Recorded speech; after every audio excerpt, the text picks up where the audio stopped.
Have you ever wondered what happens in a psychiatric ward after midnight, when the lights dim, the halls empty, and the whispers of long-forgotten patients echo through the darkness? Some hospitals hold more than just the living. I was a nurse on the night shift in a psychiatric ward with a reputation so sinister, even the most seasoned staff refused to walk the halls alone. What I experienced there still haunts me to this day. This is my story, and a warning. The ward no one spoke about. I never believed in ghosts. As a nurse, I put my faith in science and facts. But the first time I walked into Ward C, something felt wrong. It was an old part of the hospital, closed off for years but reopened due to overcrowding. The paint peeled from the walls, and the stench of mildew and something foul, something rotten, lingered in the air. The patients in Ward C were different. They spoke of figures lurking in the corners, of voices calling their names. We dismissed it as hallucinations, as symptoms of their conditions. But then, the night shift started, and the real horrors began. The shadow, in room 302. It was my second week on the job when I was assigned to room 302.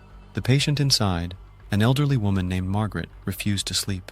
She clutched her blankets, rocking back and forth, whispering prayers under her breath. "What's wrong, Margaret?" I asked, kneeling beside her. Her eyes darted to the dark corner of the room. "He's there," she breathed. "Watching." A shiver ran down my spine, but I turned, expecting to see nothing but shadows. But then movement. A tall, inky figure, darker than the surrounding night, shifted in the corner. My breath caught in my throat. I reached for the light switch. The moment the room was flooded with fluorescent light, the figure was gone. Margaret started sobbing. "He doesn't like the light," she whimpered. I spent the rest of my shift avoiding room 302, the screaming from the empty room. A few nights later, I was making my rounds when a piercing scream erupted from room 308. I rushed in, expecting to find a patient in distress. The bed was empty. The room had been vacant for months. No one had been admitted there since the last patient. A man who had strangled himself with his bedsheets was found dead. The air was thick, suffocating. The walls vibrated with a low, guttural moan, as if the building itself was alive. Then the scream came again, deafening, ear-splitting. But it wasn't coming from inside the room. It was coming from the intercom. I ran to the nurse's station, my heart hammering. My colleague, Lisa, was already there, pale as a sheet. "You heard it too," she whispered. The intercom crackled, and then silence. We checked the system the next morning. The intercom in room 308 had been disconnected for years. The elevator that never arrives. The hospital had an old service elevator, one that led to the basement. We were told not to use it, as it had been out of order for decades. But one night, as I passed it, the doors slid open. The inside was pitch black. The air was freezing. My radio crackled to life. "Come down," a voice whispered. I ran.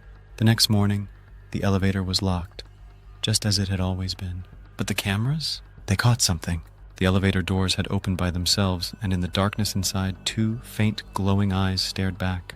The man who wasn't there, Lisa and I, had started keeping records of the strange occurrences in the ward. One night, we were reviewing security footage when something stopped us cold. The footage from the night before showed a patient, a man in a hospital gown, wandering the halls. His face was gaunt, his eyes sunken. He walked into room 306, a room we knew was locked. Lisa and I exchanged glances. We had done rounds that night. No patient had been unaccounted for. Shaking, we checked the records. The man in the footage had been a patient at the hospital 30 years ago. He had died in room 306. I lasted 3 months on the night shift before I couldn't take it anymore. The final straw came when I was alone at the nurse's station, filling out paperwork. The air suddenly turned ice cold. The lights flickered. The computer screen glitched, displaying words in a chaotic jumble. But one phrase was clear: "Get out." Then, a deep, unnatural voice echoed through the hall. "You don't belong here." Every light in the ward went out. The air felt like it was pressing against my chest, squeezing the breath from my lungs. I grabbed my things and ran, not stopping until I was outside. I never went back. There are places where the dead do not rest.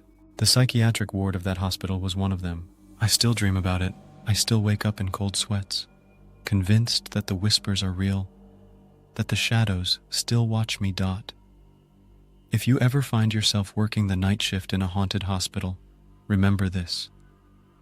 Not all patients are living, and some are never discharged.